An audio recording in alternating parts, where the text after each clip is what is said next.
Today is September 22nd, 1999. I'm Karen Herman with the Archive of American Television, and today it is my pleasure to interview Rose Marie in Van Nuys, California. For the record, can I have your full name? Rose Marie Guy, G-U-Y. That's my married name. What name were you born with? What name were you born with? Rose Marie Mazzetta. And did you have any nicknames? No, Ro, I guess, would be the only nickname that my very dear friends call me, Ro. When were you born? August the 15th. And you're not going to give us a year. Oh, I'm not going to give you the age because age is only good with wine and cheese, period. Where were you born? New York City. Tell me a little bit about growing up. Tell me about your mother. I grew up in New York City, Manhattan. We lived on 616 East 17th Street, New York City, across the street from the dumps. Right now, I understand it's a very select section of New York. And we lived there until the Gary Society, which was the Children's Society for child labor law, they called it, Gary Society. And they came after my parents saying that I was, working and all this and all that, and said, move to Jersey because we can't touch you there. So we moved to Woodside, Long Island, and then we moved to East Orange, New Jersey, and then we moved to Grantwood, New Jersey, and then we finally moved to Palisade, New Jersey. And how old were you when you first moved to New Jersey? Maybe 4 or 5, something like that, yeah. Tell me about your parents, about your mother. My mother was a wonderful sense of humor. I really should have been in show business. I think I got it all from her. And my father was he was a pants cutter, suit cutter in New York. And my mother was just with me all the time and teaching me. She used to take me to see all the shows and vaudeville, and I used to come home and imitate everybody. And I used to sing, and we lived in a railroad flat in New York at that time, and my mother used to take me to see the shows on 14th Street, and I would come back and I would say, I have to go upstairs and sing for the Polacks, because we had Polish people living up on top. And I sang and did everything that I had seen in the theater. And they were the ones that entered me in a contest that was on the 14th Street, the Mecca Theater on 14th Street. And my mother was petrified because she said, I don't know whether she'll do anything. She does it here at home, but I don't know whether she'll do it on stage or anything like that. And the neighbor said, don't worry, we'll take care of that. So they bought me the dress. They bought me the shoes. I still have the shoes. I'll show you the shoes. And I went and I did the show and I sang, What Can I Say, Dear, After I Say I'm Sorry? And a 4-year-old or 3-year-old kid singing with a voice like mine has got to win. So I won. What was your voice like? The same as it is today. Had a very, very deep-throated voice. Never sounded like a child. That was the phenomenal part of it. I never sounded like a child. I never had a Shirley Temple voice. Always had a Sophie Tucker type of voice. How old were you when you learned to talk? 3. I won the contest. And in fact, that's where the title of my book comes in. I sang, What Can I Say, Dear, After I Say I'm Sorry? And I ran into the wings, and somebody threw a bouquet of roses in one arm. Somebody threw a bouquet of roses in the other arm. And they were whistling and yelling and saying, bring the kid back. We want the kid back. Let her sing another song, And I threw down the roses, and I said, hold the roses. I can't take my bow. And that's the name of my book. And I went out there and took another bow and won the contest. And we went to Atlantic City for a little vacation. And in those days, they had nightclubs that you could bring family to, children and things like that, where they had singers and dancers and like that. And Evelyn Nesbit, the girl in the Velvet Swing, she was the star then. And she was singing. And while we were watching the show, I started to sing with her. Well, you can't beat him, join him. So she picked me up and brought me out on the stage. And I sang with her, brought the house down. People threw money on the stage and everything. And the waiters picked it all up, gave it to my mother. And Evelyn Nesbit said to my father, what is her name? And my father said, Dainty Rose Marie. He says, she's a baby. Why don't you call her Baby Rose Marie? So that's where the name came from, Evelyn Nesbit. Do you have a lot of memories of those Pardon times? me? Do you have a lot of memories of those times? Do you No. remember these? I just know that it happened. I have drips and drabs of it here and there, but I can remember singing with her, and I can remember my mother getting the money from the waiters and going out on the boardwalk and buying me a very expensive outfit with the money that they gave her. And then I went on to sing at the Steel Pier in Atlantic City on a radio thing, and NBC had heard about this phenomenal child, and they called us back home to New York, and I was signed to NBC for 7 years, along with Leo Reisman, Vincent Lopez, Amos and Andy, Rudy Valley. I was one of the few that was signed to NBC for 7 years. This is for radio? Pardon me? For radio? Yeah, that was all that was available at that time was radio. Now, how did your parents feel about that? How do they feel about it? Yeah. I don't know. I wish I'd asked them. I don't know how they felt about it. I'm sure they were thrilled. My mother especially, because she loved all the glamour of show business and everything. And Mr. Shoeing, who was the head of the talent department, told my mother and father, he said, now when she spits, she'll get paid. And then I did my first radio show. I did radio at the Steel Pier in Atlantic City and all that. But for NBC, I did a show on Sunday mornings at 12:15, and Julius Grossman Shoes was the sponsor. Something I could never understand was that the show was coast to coast, but Julius Grossman only had one store in New York, which I don't understand, but who am I to ask that question? And their slogan was, good feet deserve 'em and bad feet need 'em. That was the slogan. It was with a piano player and myself and an announcer. I sang 3 or 4 songs Sunday morning, 12:15, and across the board, as I said, every state got the show. By then, people started writing in letters saying, that's not a child, that's a 30-year-old midget. No child sings like that. And so NBC was affiliated with RKO at the time, and they sent me out on a vaudeville tour. So I did 52 weeks of RKO theaters across the country to prove I was a child. How old were you then? 5, 6. Now, how did you learn the material that you were going to be doing? I don't for the know. I have a good memory. Even today, I can learn something very fast. And I guess I enjoyed it because I love doing it. Did you have someone, a coach or? No. My mother was just the one that said, why don't you try it this way or try it that way, But other than that, no coaching at all. They picked out the songs for me to sing. We never sang any suggestive songs for a 5-year-old to sing I Love You Madly, It was always changed to a mother song. And I know from people that I meet even nowadays, they said, God, I hated you. My mother used to say, why can't you do that? Look what she's on the air. And I didn't even know what happened. As I went across the country, I wound up in California and did a benefit show here at the Shrine Auditorium. And when I was on tour, I worked the Stanley Theater in Pittsburgh, and Dick Powell was the MC of the theater there. And I did a number with him on stage.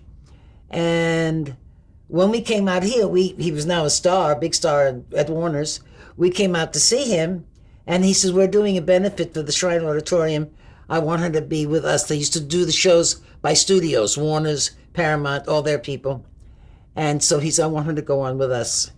So we went down there, and I sang, when's it going to rain again? Because there was a big drought season at that time, and brought down the house. And Dick came out, and I did a number with him, and just did beautifully. And everybody said, "Where did this kid come from?" And who the hell knows this kid? And then nothing happened. I was supposed to be signed to one of the studios. Nothing happened, and came back to Jersey. Let's go back a little bit. What was the name of your radio show? My show, Baby Rosemarie Show. That's all. There was no name to it. It was just Baby Rosemarie. Julius Grossman Shoes present Baby Rosemarie. Now, did you have any guidance at all from anybody when you were doing this? What do you mean? Anybody sort of watching your career and saying, "Oh, you're going to go"? My father overseed my career, oversaw my career, and he was my manager and all that kind of stuff. But as I say, I was signed to NBC. And after the tour, I came back to New York, and then I did another show, same time, and Sunday mornings at 12:15, for 15 minutes. It was a 15-minute program, and this was for Taste East, which was an appetizer thing for kids who wouldn't eat. They would eat this candy bar, and they would have an appetite, you know? So that was Taste East. I did that for a couple of years. And then again, I did some touring with the theaters, RKO theaters. And by now, I was about 11 or 12 and growing up into the awkward stage. Neither a child nor a grown-up, you know. And I started playing what they call roadhouses, which was a nice place. You'd bring a family there. You'd bring children there to have dinner, see a stage show, maybe a comic and a singer and no brassy broads or anything like that, just nice. And I started working all these places. That's how I learned to work in nightclubs. And when I was 16, my first nightclub was at the Versailles in New York. Now, when you were younger, did you have any trouble with any kind of child labor laws, anything like that? Trouble in what way? Did anyone monitor, you were a child star, did anyone monitor that as far as an agency or a government bureau? As far as you were a child star, you weren't going to school, or were you? I was going to school. Oh, you were? I was going to school, going to professional children's school, and I did a lot of radio. Did a lot of radio shows, and it just went on and on. I just never stopped. It wasn't a case of retiring when you're awkward and stuff, and then going on again. I just never stopped. I just kept on going, as I do today. I never stop. How were you treated in school by your peers who weren't in? I went to a professional children's school where all the kids were actors and stuff. Most of them were on the Broadway stage, and most of them were legitimate actors doing comedy, doing drama shows. Like the girl in Showboat, the little kid in Showboat. She was in my class, and things like that. So, as I say, it never was unusual. It never was how odd or anything like that. The girlfriends that I made then, I still have today. They're all my friends today. And so I had a normal childhood. I think I had a very nice childhood. I learned an awful lot going to the places that I read about. I was there at the Alamo and places like that. And so I think I had a very, very good childhood. I don't think I missed anything in my childhood. I think I had more than the usual child. Were you paid well as baby Rosemarie? I don't know. I guess so. I don't know. I don't remember. I didn't get the money. My father did, so I don't know. Had your father had experience in show business at all? My father said that he was with a trio in a George M. Cohan show, but that's about it. And he never went on from there. But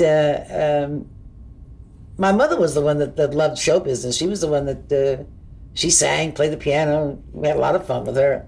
Did you have any sisters or brothers? I have a brother. He's a school teacher. How did he feel about what you were doing? He is very proud. He is a wonderful sense of humor. He should have been in show business. He's very good. He's funny, and he lives in Florida with his wife. He has a family, lives in Florida. And there was no unusual thing about it. It was just like it was supposed to be. I don't think he ever thought about it. I never thought about it, What about the comedy aspect of it? That came much later, much, much later. I was just a singer, basically. And I think it was when I got married, and my husband said to me, he said, you should talk more on stage. You're funny. You should say, well, what am I going to talk about? We'll talk about anything, and then get material written and then go on from there. I've always had a sense of humor, always looked at everything very funny. Everything was always very funny to me. At the darkest moments, I could think of something funny, But that came later as far as my work was concerned. That came much later. And talk a little bit more about vaudeville. Who are some of the people that you appeared with? Oh, my God, I worked with all of the people in vaudeville. Edgar Bergen was one of the acts I worked with. Names that I mentioned to you, you wouldn't even know. I don't even think anybody remembers them or they exist anymore. But I worked with an awful lot of people in vaudeville. About Edward Arnold when he was doing his act, and I can't really think of anybody else offhand. Dick Powell, as I told you. And Can't think of anybody else in vaudeville. I mean, in generally vaudeville. And you were in a few movies as well. I made an International House when I was about 6 or 7 years old, and that was it. And then I did a big broadcast, and I did nothing after that for a while until I came out here and got married and started in to really do a full career, you know. Okay, what did you do during that period that you weren't? I worked nightclubs. I worked the Copacabana in New York. I worked the Chez Paree in Chicago. I worked the Palmer House in Chicago. I worked the Latin Quarter in New York and in Chicago. I worked all the best places. I was one of the top acts in nightclubs in Florida. I worked for 16 weeks at the Clover Club and the Riviera in New Jersey, and all the best places I worked. How were you billed? Were you still known as Baby Rosemary, or did No, you? it was changed to Rosemary, Miss Rosemary. Then we took the Miss off and just made it Rosemary. Did people remember you from? It's amazing. Some people do and some people don't. Most people think my whole life started with the Dick Van Dyke Show, which is not so. I mean, that's the third phase of my career, you know. Did you have any hobbies as a child? Oh, I had the usual hobbies, dolls and things like that. I've always loved animals, so I've always had animals. And I swam a lot. I used to swim quite a bit. And horseback, I did everything. Played tennis, rode horses, went swimming, did all those things. Very, very normal childhood, really, really. I cannot say I was unhappy during my childhood. I wasn't. I was very happy. Okay, and you went to high school as well? You went to high school as well? I went to professional children's school. It was a high school education. Okay, that was in New York? And then I went to parochial school to finish. What school was that? What school was that? Epiphany in Jersey, in Cliffside Park, New Jersey. Okay, what did you do after you graduated from high school? No, I never graduated. My diplomas are all still there. I guess I didn't make it, right? Okay, let's talk a little bit about television. What was the Do me a first? favor, talk a little louder. I have it plugged up here and I I'm can't sorry. hear you. Okay, when was the first time you saw television? First time on television would have to be with Milton Berle on his show, Texaco. I did quite a few of those. And then Maury had his show, Maury Amsterdam had a show. He had a nightclub that I think was called the Blue Goose or the Blue something. And Art Carney was on it, Jacqueline Suzanne was on it. And I think I did a couple of those. I did a lot of Broadway open houses at that time. And the Milton Berle show. Those were the first television things I think I did. And then only expanded when I came out here. What was it like working with Milton Berle? I've known Milton since I've been 3 years old. And I didn't realize how much a part of my life he was till I wrote my book. I worked with him at the Steel Pier when I was 5 years old. I worked with him when I was 8 years old at the Palace Theater in Chicago. And he's always been in my life. He's always been a part of my life. He wrote material for me, because he's a good writer, by the way. And he wrote material for me. And I've always been the kid. You know, I'm known as the kid to everybody in show business. Is that true today? They still say Yeah, that? Milton still calls me the kid, you know. Yeah. Okay, let's go back. When was the first time that you heard about television? I heard it from Milton. Milton told me, I'll never forget that. Milton told me, he says, you know what you're doing. He says, and I was married, then I got married and came out here. He says, go out there and learn to direct and learn to use tape. He was the one that said about tape. He says, learn to use tape and learn to direct. He says, because they're going to need people like you. So I learned about a lot of things from Milton about television. And when was the first time that you actually saw television? I saw television? Yeah, the I don't first. remember. My neighbor next door in Jersey where we lived, Mr. Cohen, he had a television set, and he would call us over when there was a program on. But I don't remember when. I had already done television by then. But he had a television set, we didn't. So when you first started on Milton Berle, when you were on that show, you were singing. Is that correct? Yes, I sang all the time. I didn't do comedy till much later, much later, when I did my act again. When I worked all those places, the Palm, I was basically a singer, just a singer.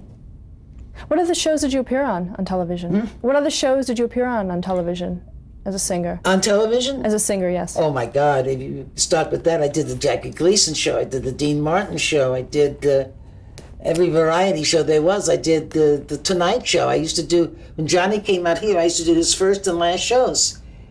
And he came out here every year, and I would do the first show and the last show. And Jackie Gleason once said to me, he said, what's the highest money you ever made on television? I said, I don't know, $2,500.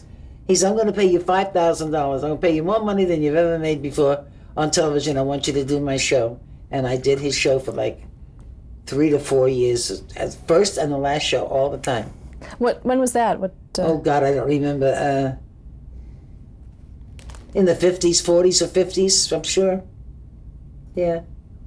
And when he went to Florida, I did the show when he was in New York, and I went to Florida when he did the show in Florida. And he always used to say, give me a Rosemary ending, because I like a big ending to my song. And he would say to the band leader, give me a Rosemary ending. We were very close friends. Jackie and I worked together for $5 a night when we were starting out in Newark. We play all these theaters, we do a show and get each of us got $5 a piece. Was Jackie Gleason? Yeah. So we went back a long time. We went through a lot together. Who were some of the other people that you worked with? Well, I can't really tell you offhand. A lot of it happened when I came out here, When I was back east, I was working all the time in different places, in different nightclubs, and I worked with a lot of people. Joey Lewis I worked with, Joey Lewis, Sophie Tucker, Harry Richmond, Xavier Cugat, worked with all of those people in nightclubs, doing shows in nightclubs. You also were on a radio show, Alice Faye, Phil Harris show? Radio shows at that time? Yeah. I don't know what you mean. The Phil Harris, Alice Faye? That came out here. That was later out here. It was later? I got married in 1946, and my daughter was born in 1947. My husband was with the Kay Kaiser band before he went into the Army. I met him when he was in the Army. And when he got out of the Army is when we got married, and we drove out here to California because he knew he had his job back with Kay Kaiser.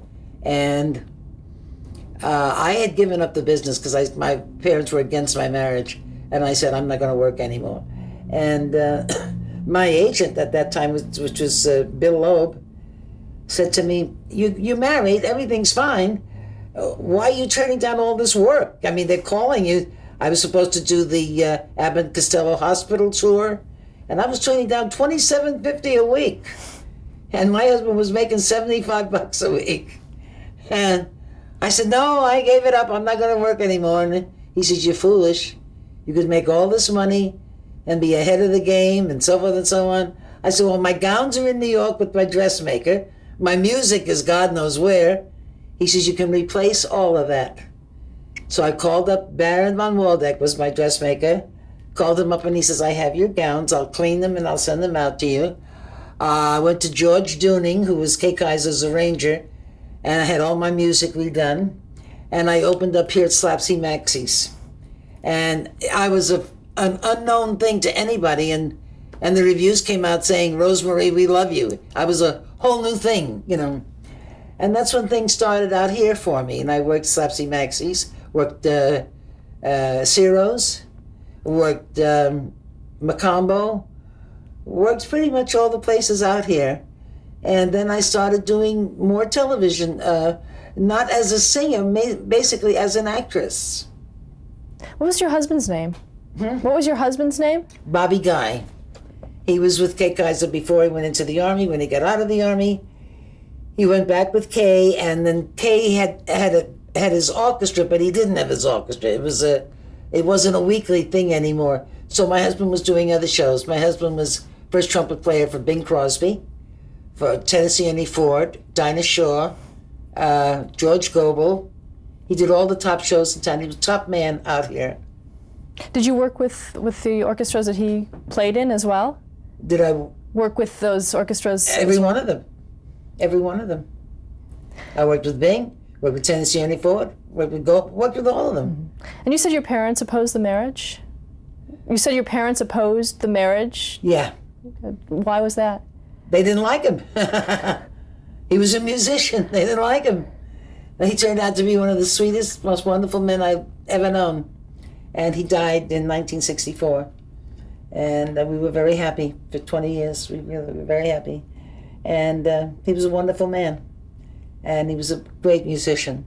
And everybody loved him. Everybody knew him, loved him. How did World War II affect you? How did what? World War II affect you? I was back east. I was working the Capitol Theater in New York. And in fact, when the war was, I did a lot of service clubs. Went to Hawaii, did a lot of service clubs there. Did my share of camps and things like that. Of the Army camps, Camp Shanks and Camp this and all of those. Did my share of those. And as I say, when the war was over, I was on Broadway. I was on Broadway when they said peace, and we were cheering and yelling like crazy. And we got married June the 19th and came right out here. What did you think of California when you came out? What did I think of what? California when you came out here. I thought it was dull. The first night we were here, I said, we went to the movies, and I said, oh, where did we go for night lunch? You know, like there's Lindy's and all these places in New York. He said, everybody goes to bed here early because everybody gets up early. I said, how dull, you know. But I longed for New York for a long time, till I went back. And then I longed to come back to California. So I love it out here. And you, in the 40s, you were on the Phil Harris, Alice Faye show? Yes, my husband did their show. Sheldon Leonard played the tout, the racetrack tout on that show. And I used to imitate Sheldon as a joke, you know. And Phil and Alice said, why don't we put her on the show as his sister, you know? So I did their show as Sheldon Leonard's sister and talked like he did, you know. And we became very good friends, Alice and Phil and my husband and myself. We made some very nice friends out here. Can you describe that show? The premise of the show? It was just their life together. It's just a home life together that they had with all the things that happened in a home life, you know, of Phil and Alice. Do you remember any of the comedy highlights of that show? No. Okay, let's talk about some of your appearances on television. Let's talk about some of your appearances on television. Like what? The All-Star Summer Review. Do you remember that? I don't even remember half of the things I've done. I have a bio that's 4 pages long because of all the things that I've done. I don't remember half the stuff I've done. You got to remember, I started when I was 3 years old, and I've been working ever since. So I've done practically everything there is to do. I am amazed at my bio. Okay, let's stop here to change the tape. You might.